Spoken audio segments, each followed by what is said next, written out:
Bienvenidos a De Película, el espacio de Caracol Radio dedicado al séptimo arte. Dirige y conduce Mario Alcalá.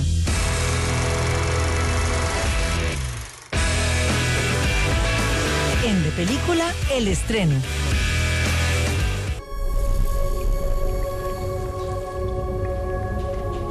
We imagine a future. And our imaginings horrify us. Estamos aquí en De Película, la única sala de cine en la radio de nuestro país, en este sábado 22 de julio del año 2023, y hablamos de uno de los grandes estrenos, no solo de esta semana, sino también una de las películas más esperadas en este 2023. Una extensa biografía cinematográfica que navega los terrenos del drama y la historia, de 3 horas de duración. Sí, señores, 3 horas de duración. Su título, y tal cual se presenta en las salas de cine, especialmente en las de IMAX, es Oppenheimer. I don't know if we can be trusted with such a weapon. But we have no choice. La dirección de Oppenheimer corre a cargo de uno de los realizadores, de los directores más importantes en la historia reciente del cine, el señor Christopher Nolan, nacido el 30 de julio de 1970 en Londres, Inglaterra, que además es productor y guionista. Un hombre que inicia su trasegar en el campo de la realización con un par de cortos, pero viene ese primer largometraje, una muy bien lograda película de bajo presupuesto. Se ve en su parte estética. En 1998 la escribe y la dirige, titulada Following, una historia acerca de unos ladrones, rodada en blanco y negro, que navegaba también los terrenos de la mente, se metía en la psiquis del público a través de los personajes. Después vino una de sus grandes producciones, una excelsa, extraordinaria película, donde ya empezaba a demostrar su gran capacidad como realizador, especialmente en esa visión que tiene en el campo de la edición el señor Christopher Nolan, con la maravillosa Memento, protagonizada por Guy Pearce, por Carrie-Anne Moss y por el gran Joe Pantoliano. Una historia acerca de un hombre que tiene una condición especial con su memoria, y de ahí empieza a desarrollarse una trama que tiene que ver con un crimen sin resolver. Lo que siguió en su carrera como realizador para Christopher Nolan fue en el año 2002 con una película titulada Insomnia, protagonizada por Al Pacino, también en los terrenos del suspenso y del crimen, donde se tenía que investigar a un asesino en una región del planeta donde no oscurecía y donde también aparecía Hilary Swank. Ya llegaría a 2005 para otra nueva película del señor Christopher Nolan, iniciando una de las grandes trilogías en el campo de los superhéroes, lo que hizo con Batman. Primero con Batman Begins, una excelsa, extraordinaria película.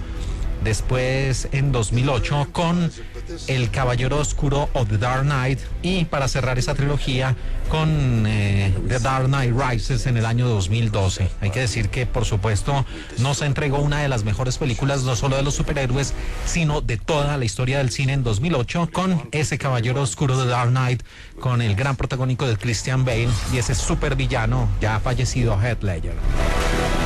This is a matter of life and death. I can perform this miracle. Y hay que recordar que entre esta trilogía dirigió otras 2 películas que se suman a su filmografía, una también muy bien lograda del año 2006, The Prestige o El Gran Truco, una producción donde aparecía Michael Caine y que tenía que ver con el mundo de la magia, y que se lanzó casi en simultánea con otra película también de magia llamada El Ilusionista. Y en 2010 hizo una de sus películas con la cual podría decirse capturó a gran parte de sus fanáticos, que se convirtieron casi que en una legión de incondicionales para los trabajos de Christopher Nolan, con la película El Origen o Inception, protagonizada por Leonardo DiCaprio. Hay que decir que Leonardo DiCaprio, con el director que toca, pues ahí mismo todos sus fanáticos se vuelcan precisamente a los trabajos del realizador en cuestión. Esto sucedió en el año 2010 con el señor Christopher Nolan en una película sensacional, maravillosa, muy bien lograda, de ese tipo de largometrajes que dejaban tarea para la casa, porque tuvo una y mil interpretaciones acerca de su final y también se hicieron hasta mapas conceptuales respecto a lo que quiso decir el director y lo ha repetido en varias entrevistas. Vino en el año 2014, para muchos una extraordinaria obra del sci-fi, de la ciencia ficción, en mi concepto una película ya completamente sobrevalorada, donde hubiera podido tocar la grandeza, pero prefirió irse por una línea un poco facilista el señor Christopher Nolan cuando habló de los agujeros negros, de una tierra a puertas de la extinción, y todo lo resolvió a través del amor, porque el amor es lo único que trasciende en el espacio-tiempo. Muchos de ustedes sabrán que les hablo de Interstellar en el año 2014. En 2017 venía también gran expectativa, porque Christopher Nolan iniciaba o se metía en el cine bélico acerca de uno de los episodios importantes en la Segunda Guerra Mundial, el sitio de Dunkerque, y lo hizo a través de la película Dunkirk del año 2017, que recibió críticas mixtas. Su parte visual no tenía discusión, pero su desarrollo resultaba siendo algo aburrido. Y en 2020 nos entregó Tenet, una producción que también dejó público dividido, una película supremamente interesante acerca de viajes en el tiempo, y donde él agregaba nuevos conceptos precisamente a este tema que ha sido tantas veces plasmado en el cine. Y ahora llega con esta biografía cinematográfica acerca de un personaje histórico, el doctor Robert Oppenheimer.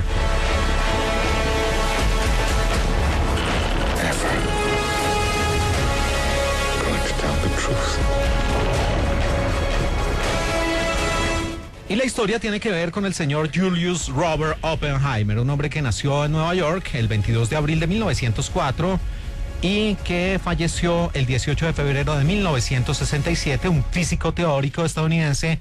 Su origen era judío, también se desempeñó como profesor de física en la Universidad de California en Berkeley.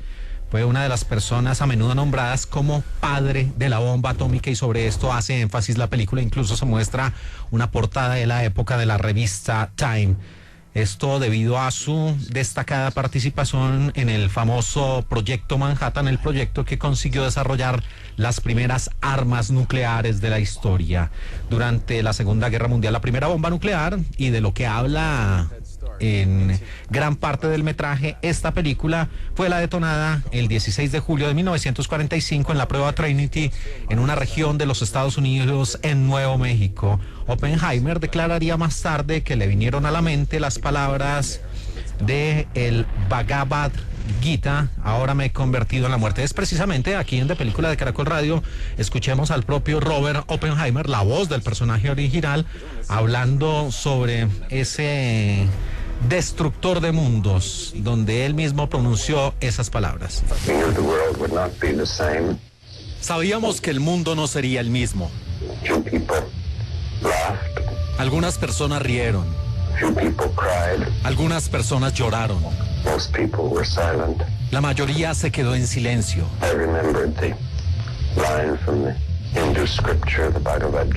Recuerdo la línea de la escritura hindú, el Bhagavad Gita. Vishnu, un dios hindú, está tratando de persuadir al príncipe para que cumpla con su deber. Y para impresionarlo, toma su forma de múltiples brazos y dice: ahora me he convertido en la muerte, destructora de mundos. Supongo que todos pensamos eso de una u otra manera. Ahí teníamos la voz de Robert Oppenheimer, el hombre que fue el gran artífice o participó en el Proyecto Manhattan, que era el nombre en clave de un proyecto de investigación llevado a cabo durante la Segunda Guerra Mundial por los Estados Unidos con ayuda parcial del Reino Unido y Canadá. El objetivo final del proyecto era el desarrollo de la primera bomba atómica, y este es el gran hilo conductor de la película Oppenheimer de Christopher Nolan, que tiene como gran protagonista un hombre que ya había trabajado en el pasado con Christopher Nolan en varios de sus largometrajes, el señor Cillian Murphy, nacido el 25 de mayo de 1976 en Cork, Irlanda, un actor conocido por películas como 28 días después, también Sunshine, la película de Danny Boyle, y estuvo en Inception y también en The Dark Knight, El Caballero Oscuro, por allá en el año 2008. Hizo Desayuno en Pluto, es una película maravillosa donde él interpretaba a un personaje que hacía parte de la comunidad LGBTI. Y lo acompañan en el elenco, otro gran rol, otro gran personaje, el señor Robert Downey Jr., que incluso en una entrevista dijo que el cine de superhéroes le había sacado un poco de sentirse un verdadero actor y que esta película fue para él como un bálsamo porque le exigía nuevamente retarse a sí mismo en el campo actoral. Nacido el 4 de abril de 1965 en Manhattan, Nueva York, el hombre, por supuesto, conocido por ser Tony Stark del UCM y también Sherlock Holmes en las películas de Guy Ritchie. Y aquí, ¿quién interpreta? Pues al señor Lewis Strauss. Strauss fue un hombre que nació en Charleston, en Virginia Occidental, en 1896 y casi 50 años antes de que ganara su notoriedad nacional por su papel en el desarrollo de la primera bomba atómica. Fue criado en Richmond, Virginia. Le hizo prominente trabajando para Herbert Hoover después de la Primera Guerra Mundial, proporcionando asistencia y ayuda con la empresa Con, Lab & Co. Fue durante sus 20 y 30 años que el brillante banquero acumuló la mayor parte de su considerable fortuna, que más tarde usaría para avanzar en temas que eran importantes para él. Y uno de sus roles más importantes se produjo en respuesta al surgimiento de Hitler y los eventos que rodearon esa Segunda Guerra Mundial. Como miembro del comité ejecutivo del Comité Judío Estadounidense, así como de varios otros comités, Strauss trabajó para facilitar la transición desde Europa hacia los Estados Unidos para personas de herencia judía, especialmente para aquellos que huían del Tercer Reich y del horroroso régimen nazi que llegó al poder en los años 30 y 40. También alcanzó el rango de almirante de la Reserva Naval por su servicio entre los años de 1941 a 1945 y fue galardonado con la Medalla de Libertad del Congreso.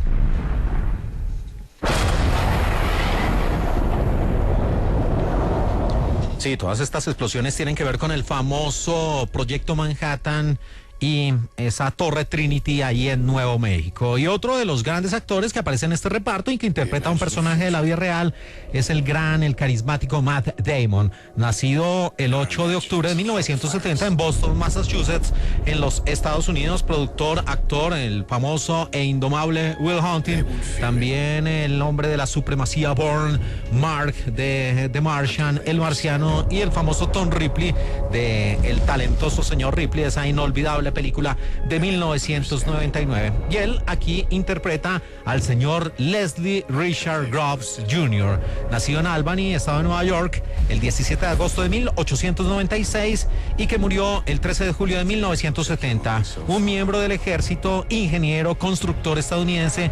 Él se encargó de la supervisión de la construcción nada menos y nada más que de la sede de el poder militar de los Estados Unidos, el famoso Pentágono, y fue ese alto mando a cargo del Proyecto Manhattan para el desarrollo de la bomba atómica durante la Segunda Guerra Mundial. Fue educado en el Colegio de Comando y Estado Mayor General del Ejército de los Estados Unidos y se graduó con honores en la Academia Militar de la Unión Americana.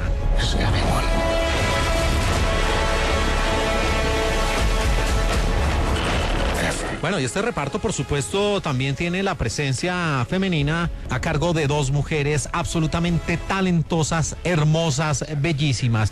Una de ellas nació el 23 de febrero de 1983 en Londres, Inglaterra. Es productora y, pues, para sus fanáticos, infortunadamente, está casada con John Krasinski. Tienen uno de los matrimonios más célebres y hasta el momento más sólidos del mundo hollywoodense.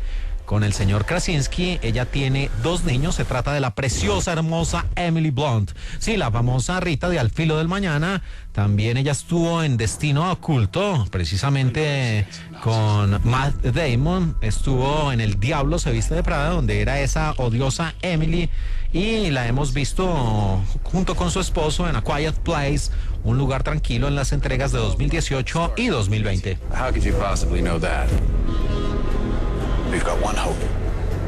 Y la otra mujer que aparece aquí en unas escenas candentes mostrando sus atributos y toda su belleza. Es también una absoluta y señora actriz, nacida el 3 de enero de 1996 en Oxford, Oxfordshire, en Inglaterra. Mide apenas 1,65 metros de estatura. La vimos en Midsommar, también estuvo en Lady Macbeth, en The Passenger y en The Falling. Se trata, bueno, también estuvo en Mujercitas haciendo un muy interesante papel. Se trata de Florence Pugh, esta actriz que aquí interpreta un papel que está lleno de traumas y que tuvo una relación algo tóxica, podría decirse, con el personaje del doctor Robert Oppenheimer, una mujer que fue tildada de comunista en la película de Christopher Nolan. Chances are near zero. Near zero. What do you want from theory alone? Zero would be nice.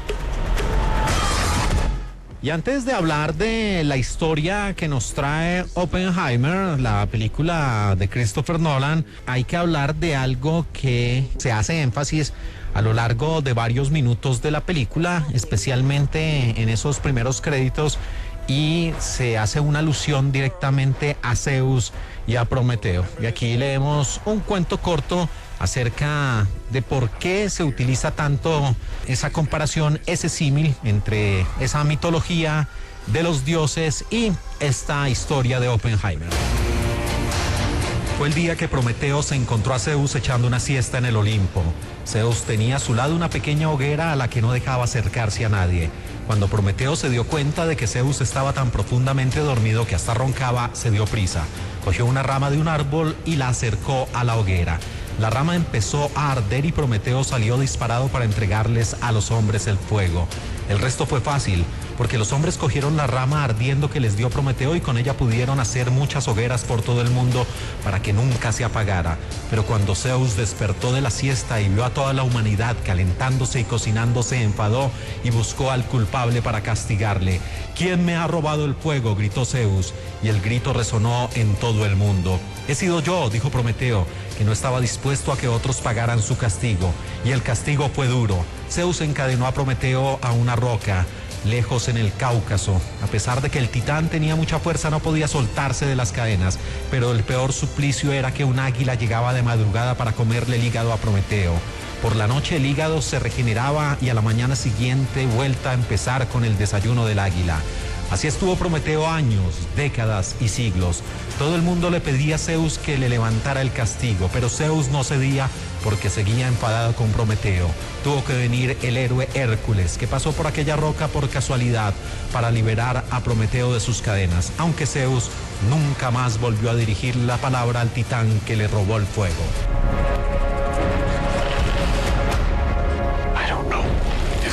Sí, es que precisamente en los primeros minutos de Prometeo se habla de la frase de cómo Prometeo le robó el fuego a Zeus y se lo entregó a los hombres, y tiene que ver precisamente con el desarrollo de la historia, que está relacionado con la manera como los hombres le robaron el fuego, podría decirse, al universo o a la ciencia, y empezaron a trabajar con los átomos de elementos como el uranio, el plutonio y el mismo hidrógeno para crear armas de destrucción masiva, y que todos conocemos como las famosas bombas atómicas, dos de ellas las más letales hasta el momento lanzadas en las ciudades de Nagasaki y también en Hiroshima, para hacer que el imperio japonés finalmente se rindiera ante los norteamericanos y así terminara la Segunda Guerra Mundial, que ya había terminado en otro de los frentes, pero faltaba ese frente pacífico, y una invasión por parte de los Estados Unidos a Japón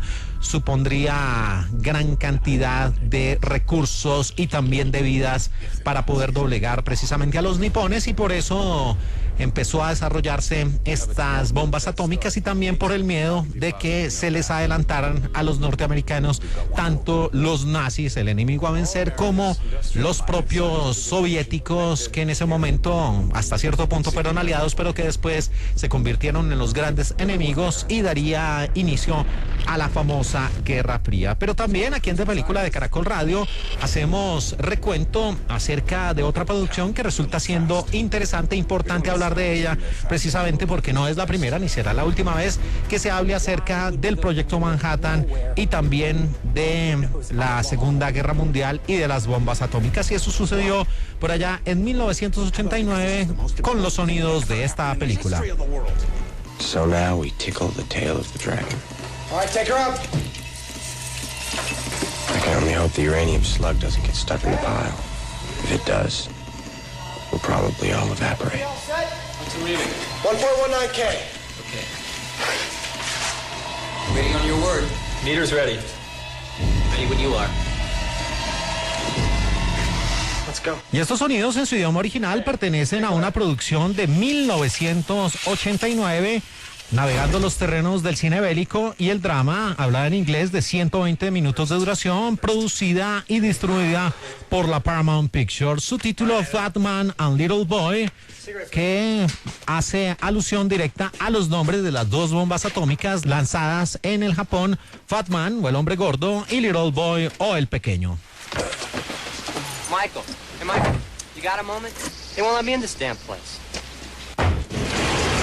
Y esta producción, Fat Man and Little Boy, de 1989, tenía como gran director a Roland Joffe, un hombre del que hablamos hace poco aquí en Caracol Radio en De Película, precisamente por ser el realizador de otras grandes producciones, incluyendo la famosa Misión. Y aquí el reparto estaba encabezado por el señor Paul Newman, que interpretaba a ese general Leslie Groves, que en esta película de Oppenheimer, modelo 2023, lo personifica el actor Matt Damon. Dwight Schultz, sí, el mismo Murdoch de Los Magníficos, también tuvo apariciones serias en el cine y en la televisión, y aquí le dio vida al señor científico Robert Oppenheimer, Whoopi, como le decían sus amigos. También en el reparto estaba John Cusack, cuya voz escuchábamos de fondo, como Michael Merriman, y también Natasha Richardson, que era Jan Tatlock, que ese rol en la versión de 2023 de Oppenheimer lo interpreta la preciosa Florence Pugh.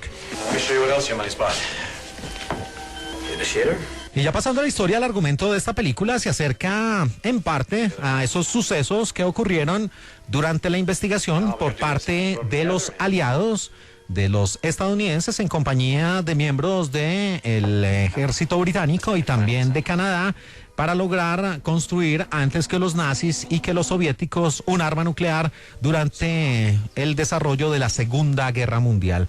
Su nombre original se debe a esas dos primeras bombas atómicas, como les decía, Fat Man, hombre gordo, y Little Boy, el pequeño niño, que fueron desarrolladas y posteriormente lanzadas en territorio japonés. Asimismo, se hace referencia a la postura militar de Leslie Groves y también de ese físico en cuestión, el señor Robert Oppenheimer. Estos sonidos de 1989, una película con un presupuesto más bien pobre, y eso se nota en su parte visual, parece más bien hecha para la televisión, de 1989, de 120 minutos, Fat Man and Little Boy, la película. You can't do in your head. Are we saying there's a chance that when we push that button, we destroy the world? Chances are near zero. Dicen que hay chances de destruir el mundo si apretamos ese botón. El físico Oppenheimer le dice al general Leslie Groves que existe una nula posibilidad, que si eso le deja tranquilo, y el otro le responde: me gustaría más que la palabra fuera efectivamente nula. Así transcurre uno de los diálogos de esta película Oppenheimer del señor Christopher Nolan. Y antes de entrar más allá, hablar de la historia y de lo que nos deja esta producción inspirada en hechos reales, escuchemos aquí, aparte de una entrevista que dio en una rueda de prensa a Christopher Nolan sobre diferentes asuntos. El primero tiene que ver con algo en lo cual pues ha sido ampliamente criticado el señor J. Robert Oppenheimer, y es precisamente esa preocupación que supuestamente le debió surgir a Christopher Nolan por retratar la vida de un hombre que para muchos, para la gran mayoría de la opinión pública, fue el responsable de la muerte de miles de personas por ser el creador de esas bombas. Aquí Christopher Nolan sobre la maldad de Robert Oppenheimer. No, I think for me, it's a process of trying to be in his head. No, creo que para mí es un proceso de intentar estar en su cabeza y entender su relación histórica. ¿Por qué hizo las cosas que hizo? ¿Por qué no hizo algunas de las cosas que no hizo? Y sentí que si podíamos entrar en su historia tan dramática, una historia muy importante desde su punto de vista, tendríamos un viaje hacia la comprensión en lugar de juzgar. Para mí, cuando juzgas a un personaje en una película, tiendes a separarte del personaje y la idea. Para mí, es pasar a través de toda su historia, entenderlo junto a él. Y creo que eso deja a la gente con preguntas inquietantes sobre todo lo que han visto. Y eso fue siempre lo que sentí que era la manera apropiada de contar una historia tan complicada y ambigua como esta. Tiene complicaciones inquietantes y quería que la audiencia se sintiera así cuando la película terminara. Very unsettling implications, and I wanted the audience to feel that as the film finishes.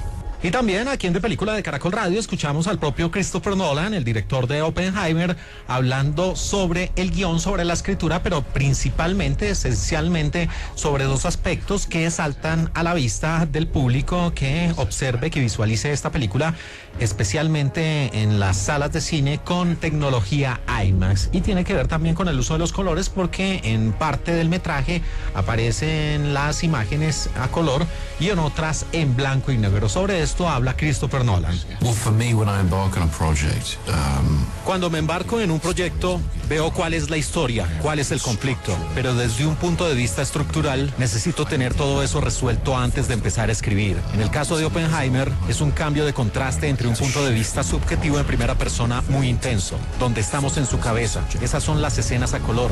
Y las escenas en blanco y negro son el punto de vista del personaje Robert Downey Jr.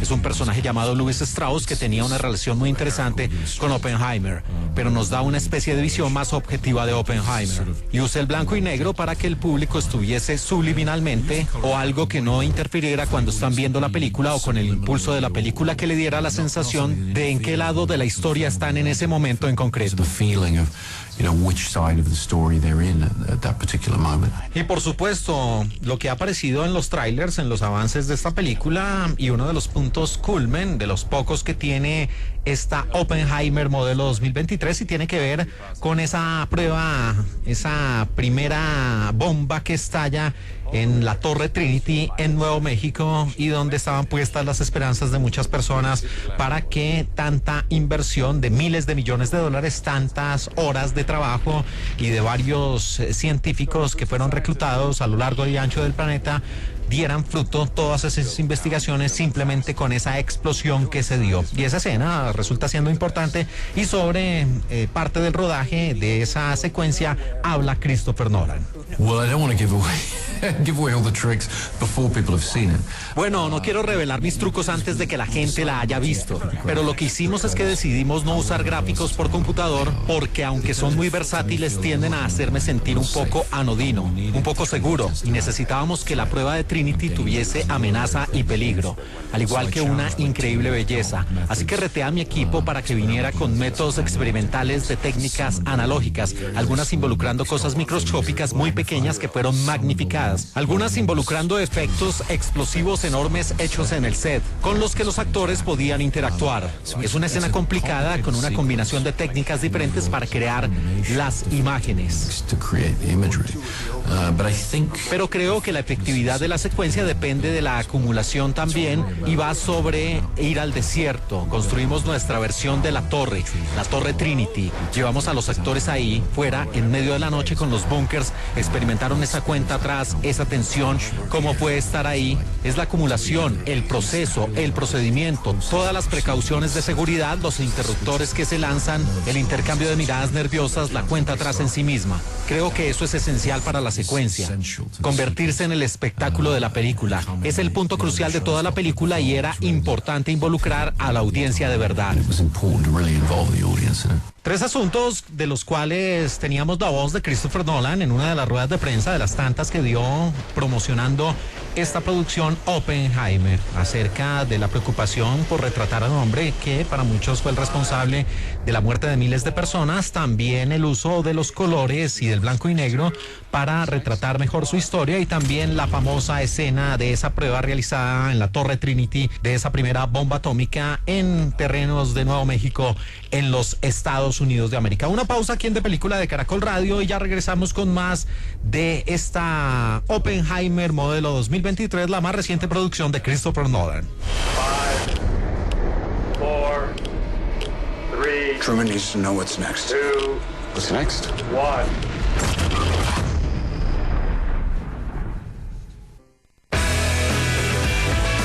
En De Película, el estreno. We imagine a future. And our imaginings horrify us. Continuamos aquí en De Película, la única sala de cine en la radio de nuestro país en este 22 de julio del año 2023 y seguimos adelante en este especial, en este programa que se lo dedicamos a uno de los grandes estrenos, no solo de esta semana, sino también de 2023, que venía precedido de todos los ribetes, de todo el cartel que le confiere la gran y extensa y selecta filmografía de su realizador, el señor Christopher Nolan, con su más reciente film, el biopic o la biografía cinematográfica titulada como Oppenheimer.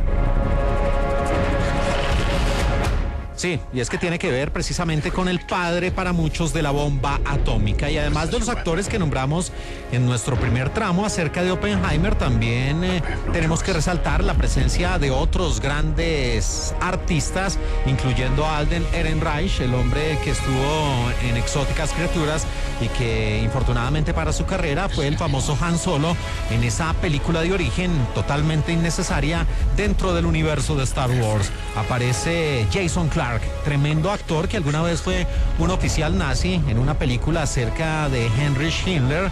Este actor que también estuvo en Zero Dark 30 y aquí interpreta a un acucioso investigador, a un hombre que le formula unas preguntas casi que hirientes a Oppenheimer en uno de los juicios políticos al que se sometió a este físico de origen judío. Él interpreta a Roger Robb. También en este reparto está James D'Arcy, que ya había estado con Christopher Nolan en Dunkerque, que participó en el Atlas de las Nubes. Aquí interpreta a Patrick Backett, otro gran actor y realizador, uno de los mejores hombres a la hora de versionar la obra de Shakespeare en la pantalla grande, el señor Kenneth Branagh, que interpreta aquí a uno de esos científicos que fueron reclutados siendo de nacionalidades diferentes a los norteamericanos, interpretando a Niels Bohr. Y también en este reparto aparece Harry Grenner, que es el senador McGee. We've got one hope. All America's industrial might and scientific innovation connected here. Hemos hablado aquí en De Película de Caracol Radio que todo tiene que ver, o gran parte de la historia, con el proyecto Manhattan. Al principio se hace una alusión a, como escuchábamos también, ese relato acerca de la mitología griega de Prometeo y cómo le robó el fuego a los dioses, principalmente a Zeus. Y es que en esos primeros minutos de la película, que es bien larga, dura 3 horas, se muestra, y eso lo da a entender, y lo dijo el propio Christopher Nolan en una entrevista, que quería explorar y poner al público en las mentes de los dos grandes personajes de esta historia a través de los colores y de una serie de trucajes cinematográficos, de efectos, de sonidos que dan la impresión de el infinito, de las estrellas, pero también de las explosiones, de la fisión y también la explosión de los diferentes átomos de plutonio, de uranio y del propio hidrógeno de lo que fue el doctor J. Robert Oppenheimer. Y el blanco y negro se utiliza para dar el punto de vista y también visualizar o plasmar los pensamientos de Lewis Strauss. Y se muestra parte de los orígenes del doctor Robert Oppenheimer, cómo no se sentía a gusto siendo un profesor en Norteamérica.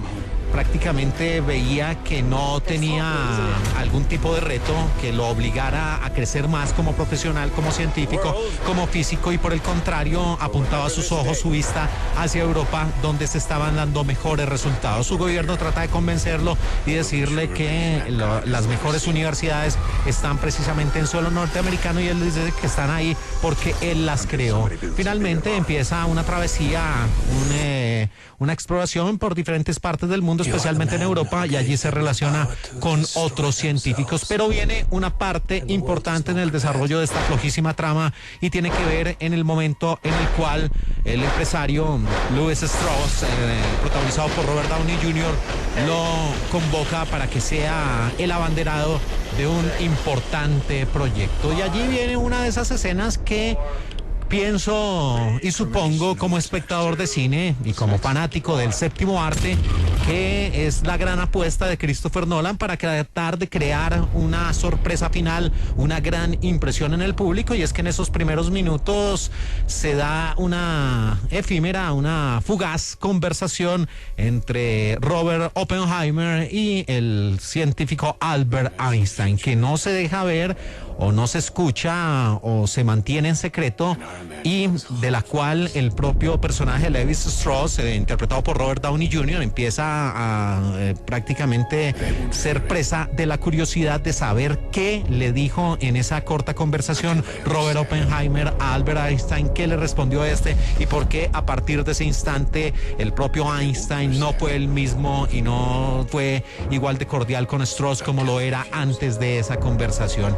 Y empieza a desarrollarse la madeja de la historia de Oppenheimer, mostrando otros personajes, dos mujeres que fueron importantes, muy importantes en su vida. La primera de ellas, Kitty Oppenheimer, interpretada por Emily Blunt, una mujer que en cierto punto de la historia estaba comprometida, pero que tiene esa química y empieza a afianzar su relación con Oppenheimer, a pesar de que tenía unos problemas con el licor. Tienen una niña, pero los dos tenían intereses completamente diferentes: a formar una familia, a ser padres, y por el contrario utilizan la ayuda de un amigo, de un científico que también va a ser importante en uno de los diálogos de la historia, para dejar la niña y seguir cada uno con sus proyectos, con sus vidas profesionales. Y la otra mujer es interpretada por el personaje de Florence Pugh, que en Jane Atlock, que en algún punto de la historia pues tuvo una relación sentimental con Robert Oppenheimer, tuvieron una química, un amor a primera vista, pero que era más pasional, también más intelectual, pero no encaminado al romanticismo ni mucho menos,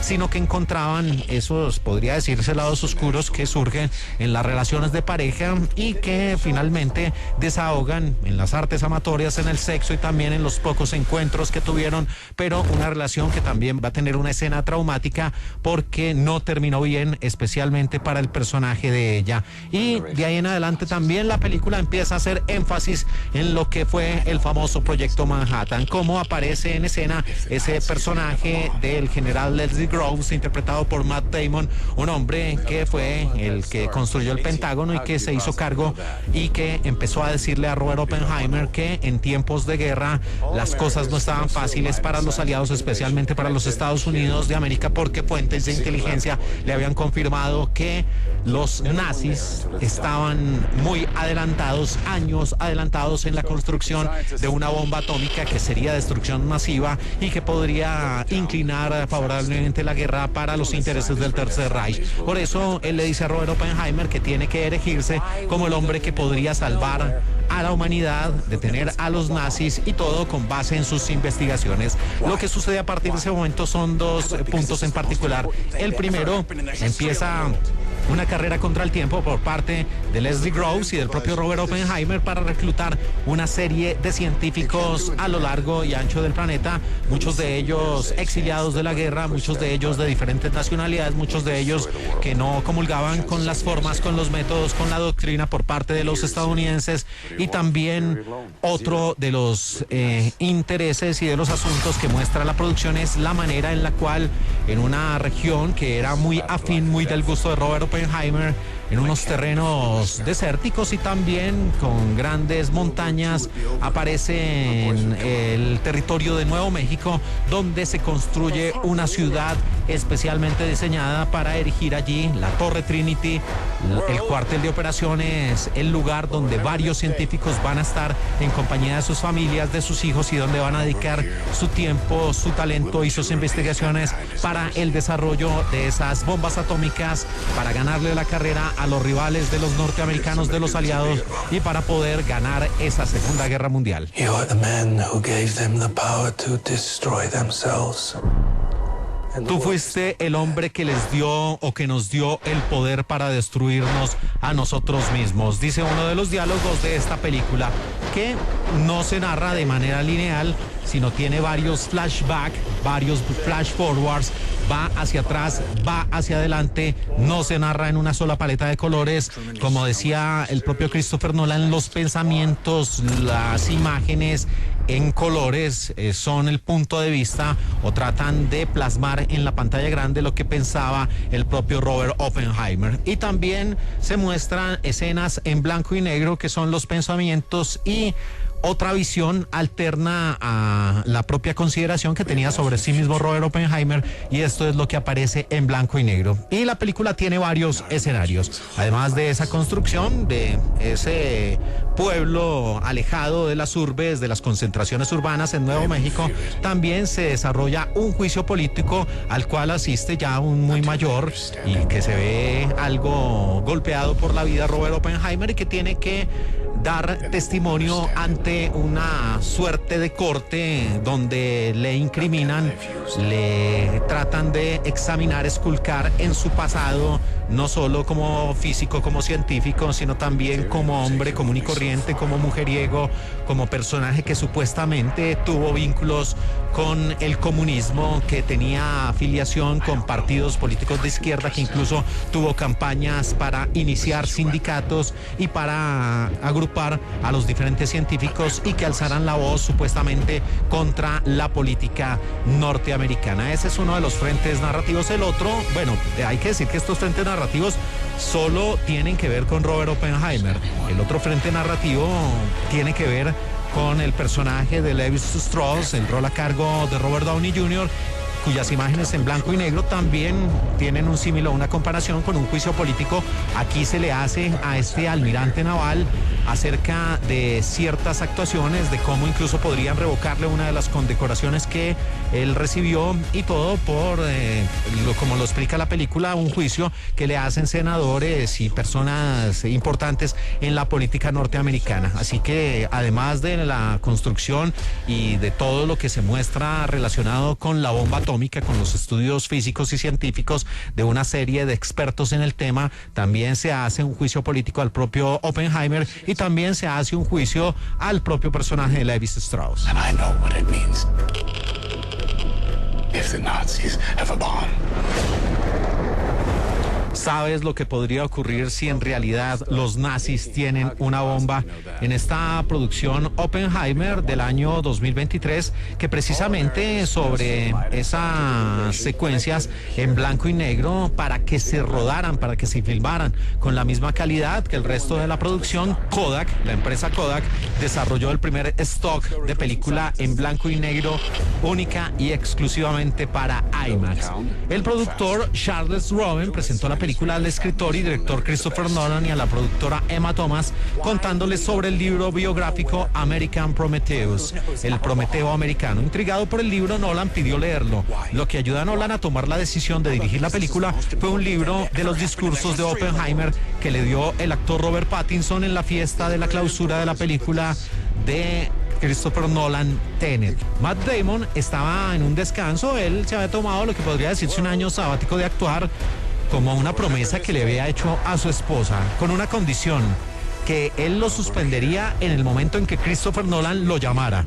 Por suerte para Damon, Nolan le ofreció el papel de Leslie Groves y así fue como el descanso se suspendió y volvimos a tener en escena a Matt Damon. No sé cómo lo tomaría finalmente la esposa de este carismático actor.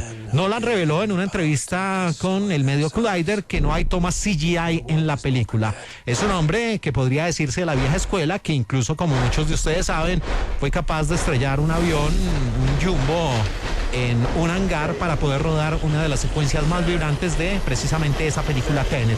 El casting de otro de los grandes actores que aparece en esta película, que es un científico que tiene ahí una relación de amor y odio con el señor Robert Oppenheimer, interpretado por Cillian Murphy, estuvo a cargo de Josh Hartnett, sí, el mismo hombre de Lucky Number 11, que por ahí se perdió en el camino. Era un actor que prometía muchísimo, había estado en películas de guerra, incluido La caída del halcón negro, y este casting del actor Josh Hartnett, una marca interesante, fue uno de los 3 finalistas para interpretar a Batman en Batman Begins del año 2005 de Christopher Christopher Nolan, pero respetuosamente él rechazó el papel y luego dijo que lamentaba esa decisión, ya que es un gran admirador del trabajo de Nolan como realizador y como cineasta y deseaba construir una relación creativa con él. La película que finalmente le dio esa oportunidad de revancha y de poder trabajar al lado de Christopher Nolan a Josh Hartnett fue precisamente este film Oppenheimer, que llegó a los cines el pasado 21 de julio de 2023 y que es el día en que cumplió años el señor Josh Hartnett. Theory will take you only so far.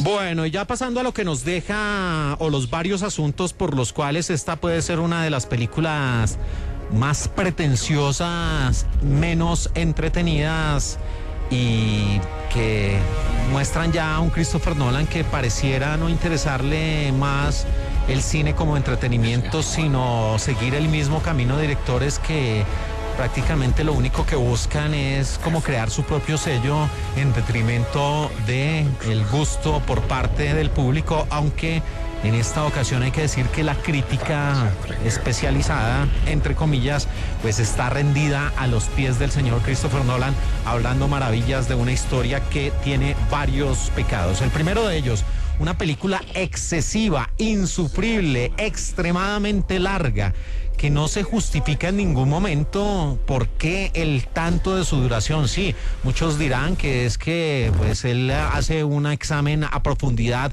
de los personajes, pero en realidad la historia gira en torno a dos de ellos y no es que vayamos a los orígenes de las personas como tal, que vamos a ver algo de la niñez o de la adolescencia o momentos realmente traumáticos, episodios que hayan marcado la vida de estos hombres, sino que ya están en su edad adulta y se muestran realmente ya involucrados en el famoso Proyecto Manhattan, así que la duración excesiva supuestamente para tratar la vida de estos personajes no aparece por ningún lado. El IMAX, ¿como para qué? Es bien sabido que el señor Christopher Nolan es un amante de esta tecnología, es muy costosa. Los teatros especializados en IMAX ya son muy pocos en el planeta precisamente por los gastos que conllevan, y rodar en 70 milímetros o en 35 milímetros con cámaras IMAX pues es algo que pocos realizadores pueden darse el lujo. Lo hace Christopher Nolan como una suerte de exigencia, y en películas como Interstellar, como Tenet, sí se justifica en la medida en que son películas visualmente que lo necesitan,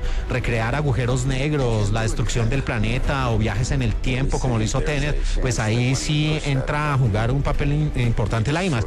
Pero aquí esta es una película de época que retrata varios de los episodios históricos de los Estados Unidos, y la famosa secuencia de la explosión de la bomba en la Torre Trinity en terreno de Nuevo México pues es muy corta dentro de las 3 horas que la hacen ver aún más corta, y si para esto necesitaba el IMAX pues parece un total desperdicio de esta tecnología. Una película que tiene un tinte ultranacionalista, que tratan de justificar nuevamente la acción de los Estados Unidos, donde realmente está encaminada más para un público especializado, para un público que sea conocedor a profundidad o que guste de la historia de la Unión Americana, pero de resto para un público normal o un público ajeno a la política y a los militares norteamericanos, pues van a aparecer unos personajes que no van a llamar la atención o no van a crear esa empatía en el público, y por el contrario van a lograr es aburrir a la audiencia de principio a fin, como sucede en la excesiva película. Y también no presenta historias paralelas, además de la relación de amor y odio, más odio que amor, entre el señor Strauss y el señor Oppenheimer, pues no hay historias paralelas que condimenten o que complementen la película como tal, y que no haya una sobreexposición de Cillian Murphy y del propio Robert Downey Jr. y que aparezcan. Sí, tiene un tremendo repartazo, eso sí no hay que negarlo, pero es que los actores aparecen de manera efímera y insisto, hay una sobreexposición de los dos personajes, y sí se trata de un biopic o una biografía cinematográfica de Oppenheimer, pero podrían haberse explorado otras historias paralelas o no haber hecho la película tan larga, porque al hacerla tan larga y no tener historias alternas, pues se siente mayor la duración. La historia como tal, sí, nos narra una cacería de brujas que ya es algo recurrente, trillado en el cine de Hollywood. Lo hizo Good Night and Good Luck, la maravillosa película con George Clooney, lo han hecho varias. Trumbo lo hizo acerca de esa persecución del macartismo, de la cacería de brujas con cualquier filiación comunista. Lo hizo el biopic o la biografía cinematográfica acerca de Lucy Ball, protagonizada por Nicole Kidman, y pues uno dice, sí, el tema no es que sea tan interesante y menos para meterle 3 horas. De resto, la historia, lo de la bomba, es que parecieran 3 películas en una sobre la bomba, otra sobre los juicios y otra sobre la vida de Oppenheimer, pero no terminan de compaginarse las 3 y por eso pues se siente el metraje, y también con el ir y venir en los tiempos es desordenado, no es coherente, no resulta siendo interesante para el público, no crea esa intriga, esos válidos y necesarios cuestionamientos para que el público se involucre con un largometraje. No, aquí no los hay, aquí van y vienen en el tiempo y uno en realidad espera como público que le cuenten algo, que la historia avance, que haya algún tipo de sorpresa. Insisto, todo le apuntan, o toda la gran sorpresa que pretende crear el señor Christopher Nolan es con esa conversación entre Oppenheimer y Einstein, y el exceso de diálogos. Es que hay diálogos por todo lado, y hablen, pero son diálogos que en algunas partes posan de trascendentales y sesudos, y en otras son completamente inocuos, se podrían suprimir fácilmente y no afectarían el desarrollo normal de la película. Bueno, y hay que agregarle algo que están diciendo los críticos y que los tiene pues rendidos a los pies de Christopher Nolan, y es la banda sonora o la música incidental, la música hecha para la película, que en algunos momentos resulta agobiante, parecido a lo que sucedía en Tenet, que la música también como que se excedía y no le aportaba a la producción, sino por el contrario se convertía en algo desesperante. Aquí la música también logra ese efecto, se vuelve desesperante en algunas escenas que con la música quieren hacer que la película parezca trepidante y que en realidad no está pasando nada. La música sobra porque no está pasando nada en el interior de la película. Y finalmente, dentro de lo que nos deja esta versión de Oppenheimer, pues el trucaje que utiliza Nolan, esos efectos visuales acerca de las fisiones, de las explosiones, de los átomos, de los estallidos, simplemente son adornos, es un trucaje ahí facilista para ponerle supuestamente más emoción a la historia, para interiorizar con el público los pensamientos de Oppenheimer, pero simplemente son juegos de luces. Juegos pirotécnicos en una fiesta que ya está a punto de terminar. Así que, pues, la crítica, insisto, está rendida. Ustedes van a ver los portales y están prácticamente hablando maravillas. Muchos hablan de que es la mejor película de Nolan y que es una de las mejores películas de la historia, pero simplemente si van al cine van a pasar un rato completamente aburridísimo. Y lo peor es que son 3 horas de completa aburrición en una película que hubiera podido ser mucho más corta y no tan insufrible. Muy parecida a Dunkirk en el sentido en que visualmente es muy llamativa, pero de historia más bien floja. Así que uno de los grandes estrenos de este 2023, la insufrible Oppenheimer. Y aquí en De Película de Caracol Radio, por si se atreven, los dejamos con el tráiler en el español latino de Oppenheimer de Christopher Nolan. Esta es una emergencia nacional. Detonador cargado. Estamos en una carrera contra los nazis. Y sé lo que significaría que los nazis tuvieran una bomba. Nos llevan 12 meses de ventaja. 18. ¿Cómo es posible que sepa eso? Tenemos una esperanza. El poderío industrial y la innovación científica de los Estados Unidos se conectan aquí. Un laboratorio secreto. Mantengan a todos ahí hasta que termine. Vayamos a reclutar científicos. Construye un pueblo y construyalo rápido. Si los científicos no vienen con sus familias, no conseguiremos a los mejores. ¿Por qué iríamos a la mitad de la nada? Hasta quién sabe cuándo. ¿Por qué? ¿Por qué? ¿Qué tal? Porque es lo más importante que va a pasar en la historia del mundo. Serás el gran improvisador, pero esto no podrás hacerlo en tu mente. Dice que hay probabilidad de que si oprimimos ese botón, destruyamos el mundo. Es casi nula. ¿Casi nula? ¿Qué espera obtener de pura teoría? Nula. Estaría bien.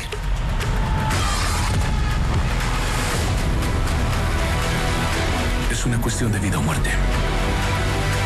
Pero puedo llevar a cabo el milagro. La guerra al fin terminaría. Las tropas volverían. Lo van a hacer, ¿verdad? El mundo va a recordar este día. Nuestro trabajo asegurará una paz que la humanidad nunca ha visto.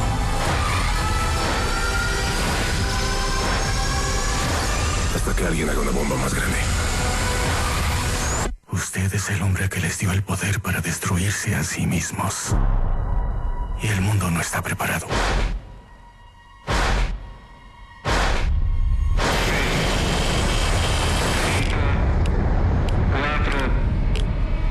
No necesitas saber qué sigue.